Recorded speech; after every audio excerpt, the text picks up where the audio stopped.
Hi ನಮಸ್ಕಾರ, ಇದು TV9 digital special. ನಾನು ಪ್ರತಿಮಾ ಭಟ್. BBMP ಇನ್ಮುಂದೆ ನೆನಪು ಮಾತ್ರ. ಬೆಂಗಳೂರಿನ ಆಡಳಿತದ ಹೊಣೆ ಹೊತ್ತಿದ್ದಂತಹ BBMP ಇವತ್ತಿನಿಂದ ಕಣ್ಮರೆಯಾಗ್ತಾ ಇದೆ. ದಶಕಗಳಿಂದ ರಾಜಧಾನಿಯ ಆಡಳಿತ ನೋಡಿಕೊಂಡಿದ್ದಂತಹ ಈ BBMP ಈಗ ಗ್ರೇಟರ್ ಬೆಂಗಳೂರು ಅಥಾರಿಟಿ ಆಗ್ತಾ ಇದೆ. BBMPಯ ಕೇಂದ್ರ ಕಚೇರಿ ಇವತ್ತಿನಿಂದ GBA ಅಂದರೆ greater Bengaluru authority. Bengaluru greater ಬೆಂಗಳೂರಾಗಿ ಅಂತಿಮ ಅಧಿಸೂಚನೆ ಇವತ್ತು ಪ್ರಕಟ ಆಗ್ತಾ ಇದೆ. ನಾಮಫಲಕಗಳು ಇವತ್ತೇ ಬದಲಾಗ್ತಾ ಇದೆ. ಈ ಬೆಂಗಳೂರು ಪ್ರಾಧಿಕಾರಕ್ಕೆ, ಗ್ರೇಟರ್ ಬೆಂಗಳೂರು ಪ್ರಾಧಿಕಾರಕ್ಕೆ ಅಧ್ಯಕ್ಷರಾಗಿ CM ಸಿದ್ದರಾಮಯ್ಯನವರಿರ್ತಾರೆ. ಉಪಾಧ್ಯಕ್ಷರಾಗಿ DCM DK ಶಿವಕುಮಾರ್ ಆ ಸ್ಥಾನವನ್ನು ಅಲಂಕರಿಸ್ತಾ ಇದ್ದಾರೆ. ಕಳೆದ 70 ವರ್ಷಗಳಿಂದ ಮೇಯರ್ಗಳ ಆಡಳಿತ ಕಂಡಿದ್ದಂತಹ ಈ BBMP ಇತಿಹಾಸದ ಪುಟ ಸೇರಲಿದೆ. ಬೆಳೀತಾ ಇರುವಂತಹ ರಾಜಧಾನಿಯನ್ನು 5 ಭಾಗಗಳಾಗಿ ವಿಂಗಡಿಸಿ ಆಡಳಿತ ನಡೆಸುವಂತಹ ಈ ಗ್ರೇಟರ್ ಬೆಂಗಳೂರು ಅಥಾರಿಟಿ ಇವತ್ತಿನಿಂದ ಜಾರಿಗೆ ಬರ್ತಾ ಇದೆ. ಹಾಗಾಗಿ BBMPಯ ಬದಲಿಗೆ ಇನ್ನು ಮುಂದೆ ಗ್ರೇಟರ್ ಬೆಂಗಳೂರು ಅಥಾರಿಟಿ ಜಾರಿಯಲ್ಲಿರುತ್ತೆ. ಈ ಗ್ರೇಟರ್ ಬೆಂಗಳೂರು ಅಥಾರಿಟಿಯ ಜಾರಿಗೆ ಈ ಹಿಂದೆನೇ ಸರ್ಕಾರ ಸಜ್ಜಾಗಿತ್ತು. ಮೇನಲ್ಲಿ ಅದರ ಬಗ್ಗೆ ಅಧಿಸೂಚನೆ ಹೊರಡಿಸಲಾಗಿತ್ತು. BBMPಯ ಕೇಂದ್ರ ಕಚೇರಿಯಲ್ಲಿ ಮೇಯರ್ ಕೊಠಡಿಯನ್ನು ಕೂಡ ಈಗಾಗಲೇ ಬದಲಾಯಿಸಲಾಗಿದೆ. ಮೇಯರ್ಗಳ ಫೋಟೋ ತೆರವು ಮಾಡಲಾಗಿದೆ.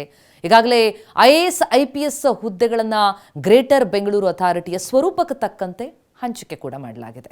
ಈ ಹಿಂದೆ BBMPಗೆ 16 IAS 2 IPS ಹುದ್ದೆಗಳನ್ನು ಮಂಜೂರು ಮಾಡಲಾಗಿತ್ತು. ಈಗ ಆ 15 IAS ಮತ್ತು 2 IPS ವೃಂದದ ಹುದ್ದೆಗಳನ್ನು ಈ ಗ್ರೇಟರ್ ಬೆಂಗಳೂರು ಪ್ರಾಧಿಕಾರ ಮತ್ತು 5 ನಗರ ಪಾಲಿಕೆಗಳಿಗೆ ಹಂಚಿಕೆ ಮಾಡಿ ಆ ಪದನಾಮಗಳನ್ನು ಮರುವಿನ್ಯಾಸಗೊಳಿಸಲಾಗ್ತಾ ಇದೆ. ಬೆಂಗಳೂರನ್ನು 5 ನಗರ ಪಾಲಿಕೆಗಳಾಗಿ ವಿಭಜಿಸುವಂತಹ ಈ ಗ್ರೇಟರ್ ಬೆಂಗಳೂರು ಪ್ರಾಧಿಕಾರದ ರಚನೆಯಾಗಿದ್ದು CM ಸಿದ್ದರಾಮಯ್ಯ ಇದರ ಅಧ್ಯಕ್ಷರಾಗಿರ್ತಾರೆ. ಬೆಂಗಳೂರು ನಗರಾಭಿವೃದ್ಧಿ ಸಚಿವರು ಆಗಿರುವಂತಹ DCM DK ಶಿವಕುಮಾರ್ ಉಪಾಧ್ಯಕ್ಷರಾಗಿರ್ತಾರೆ. ಜೊತೆಗೆ ಕೇಂದ್ರ ಹಣಕಾಸು ಸಚಿವೆ ನಿರ್ಮಲಾ ಸೀತಾರಾಮನ್ ಸೇರಿದಂತೆ 73 ಮಂದಿಯನ್ನು ಪದನಿಮಿತ್ತ ಸದಸ್ಯರನ್ನಾಗಿ ನೇಮಕ ಮಾಡಲಾಗ್ತಾ ಇದೆ. ಹಾಗೆಯೇ ಈ GBAಗೆ ಸದಸ್ಯರಾಗಿ ಬೆಂಗಳೂರಿನ 3 ಸಂಸದರು, ಬೆಂಗಳೂರು ವ್ಯಾಪ್ತಿಯ ಶಾಸಕರನ್ನ ಕೂಡ ನೇಮಿಸಲಾಗಿದೆ. ಈ GBA ಆಡಳಿತ ರಚಿಸೋದಕ್ಕೆ ಭರದಿಂದ ತಯಾರಿ ಆಗ್ತಾ ಇದೆ. ಈ ಹಿಂದೆ ವಲಯಗಳಾಗಿದ್ದಂತಹ BBMPಯನ್ನು GBA ಅಡಿಯಲ್ಲಿ 5 ಭಾಗಗಳಾಗಿ ಗುರುತಿಸಲಾಗಿದೆ. ಕೇಂದ್ರ, ಬೆಂಗಳೂರು ಪೂರ್ವ, ಬೆಂಗಳೂರು ಪಶ್ಚಿಮ, ಬೆಂಗಳೂರು ಉತ್ತರ, ಬೆಂಗಳೂರು ದಕ್ಷಿಣ ನಗರಗಳಾಗಿ 5 ಪಾಲಿಕೆಗಳಾಗಿ ವಿಭಜಿಸಲಾಗಿದೆ. ಸರ್ಕಾರ ಅಧಿಸೂಚನೆಯನ್ನು ಹೊರಡಿಸ್ತಾ ಇದ್ದಂತೆ BBMPಯ ಬದಲು ಈ GBA ಆಡಳಿತ ರಚಿಸೋದಕ್ಕೆ ತಯಾರಿಯಾಗಿದೆ. ಇವತ್ತಿನಿಂದ ಜಾರಿಯಾಗ್ತಾ ಇದೆ. ಹಾಗಿದ್ರೆ ಈ ಗ್ರೇಟರ್ ಬೆಂಗಳೂರು ಅಥಾರಿಟಿಯ ಕಚೇರಿಗಳು, ಈ 5 ಪಾಲಿಕೆ ಕಚೇರಿಗಳು ಎಲ್ಲೆಲ್ಲಿರುತ್ತೆ? ಯಲಹಂಕದ ಶಕ್ತಿಸೌಧದ ಸಮೀಪ ಇರುವಂತಹ 3 ಎಕರೆ ಪ್ರದೇಶದಲ್ಲಿ ಉತ್ತರ ಮಹಾನಗರ ಪಾಲಿಕೆ, ಬನಶಂಕರಿ ದೇವಾಲಯದ ಎದುರಿಗಿರುವಂತಹ ಖಾಲಿ ಜಾಗದಲ್ಲಿ ಬೆಂಗಳೂರು ದಕ್ಷಿಣ ಮಹಾನಗರ ಪಾಲಿಕೆ, ಹಾಗೆ MG ರೋಡ್ನಲ್ಲಿ ಇದೆಯಲ್ಲ ಯುಟಿಲಿಟಿ ಬಿಲ್ಡಿಂಗ್, ಅಲ್ಲಿ ಬೆಂಗಳೂರು ಪೂರ್ವ, ಹಾಗೆ ಗೋವಿಂದರಾಜನಗರದ ಕನಕ ಭವನದಲ್ಲಿ ಬೆಂಗಳೂರು ಪಶ್ಚಿಮ, ಜೊತೆಗೆ BBMPಯ ಕೇಂದ್ರ ಕಚೇರಿ ಏನಿತ್ತು ಅಲ್ಲೇ GBA ಕೇಂದ್ರ ಕಚೇರಿಯಾಗಿ ಬದಲಾಗ್ತಾ ಇದೆ. CM DCMಗೂ ಪ್ರತ್ಯೇಕ ಕೊಠಡಿಗಳು ನಿಗದಿಯಾಗ್ತಾ ಇದೆ. ಹಾಗಾಗಿ ಇವತ್ತಿನಿಂದ ಈ ಒಂದೇ ಪಾಲಿಕೆ ಇತ್ತಲ್ಲ, ಅದು ಯುಗಾಂತ್ಯ ಆಗ್ತಾ ಇದೆ. ಬೆಂಗಳೂರಿನಲ್ಲಿ 1949 ನಗರಸಭೆ ರೂಪುಗೊಂಡದ್ದು. ಅಲ್ಲಿನಿಂದ 1995ರವರೆಗೆ ನಗರಸಭೆ ಆಡಳಿತ ಇತ್ತು. ಅದಾದ ಮೇಲೆ 96ರಲ್ಲಿ ಬೆಂಗಳೂರು ಮಹಾನಗರ ಪಾಲಿಕೆ ರಚನೆಯಾಯಿತು. ಅದರ ಆಡಳಿತ 2006ರವರೆಗೆ ನಡೆಸಿತು. ಆ ಬಳಿಕ ಬೆಂಗಳೂರು ಮಹಾನಗರ ಪಾಲಿಕೆ ವ್ಯಾಪ್ತಿಯನ್ನು ಹಿರಿದಾಗಿಸಲಾಯಿತು.